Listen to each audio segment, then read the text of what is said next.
Imagine this. Your village priest is dead. The plague is spreading faster than the gossip at the local market.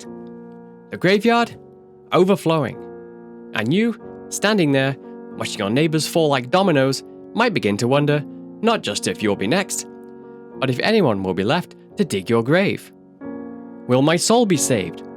And what happens to your soul then? Because in the Middle Ages, death wasn't a surprise. It was more like an old acquaintance, never far off, always lingering, and strangely familiar. In this video, we'll uncover how medieval people dealt with death, physically, spiritually, and culturally.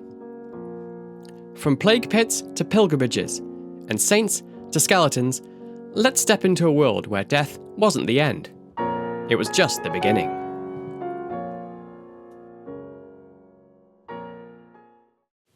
Now, to get a grip on medieval attitudes towards death, you've got to look at religion. Not just as belief, but as a way of life. Life was a journey towards judgment, and you had 3 destinations on the medieval map.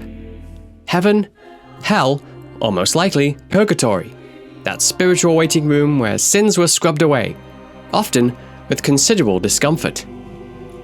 To improve your odds, you aimed for what they called a good death. That meant confession, forgiveness, and the last rites. The priest was more than a cleric. He was your cosmic usher, guiding you to the afterlife.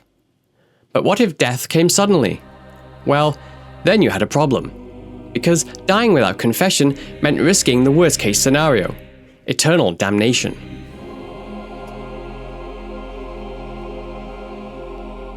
Death, for medieval people, wasn't hidden away in sterile rooms. It was everywhere, painted on church walls, sung about in taverns, acted out in public pageants.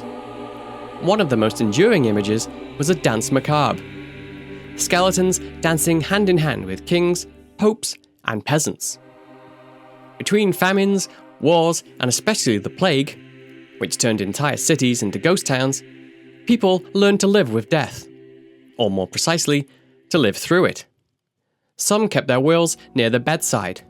Others went on pilgrimages as spiritual preparation. Dying became a kind of performance. With the right rituals, you could exit the stage with dignity, and hopefully, avoid an encore in hell. Burial was more than just the body. It was about the soul. Ideally, you'd be buried on consecrated ground, usually in a churchyard, and your community would pray for you. The wealthy paid for masses to be said in their name, even after death, to speed their journey through purgatory. Grave markers varied, from elaborate stone tombs for nobles to simple wooden crosses for peasants. But everyone wanted to be remembered and prayed for.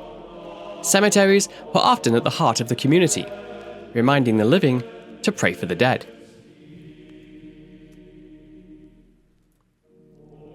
Some customs seem strange to us today.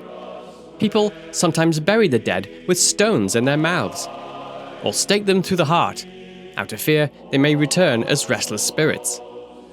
Skeletons with these signs have been found across Europe. There were also charms to protect the dying, and relics believed to ward off evil. Death was a religious experience, but also a superstitious one. In some cases, remains of saints were believed to protect entire towns. So what does all this tell us? That in the Middle Ages, death was less an end than a passage, an ever-present companion, but also a teacher.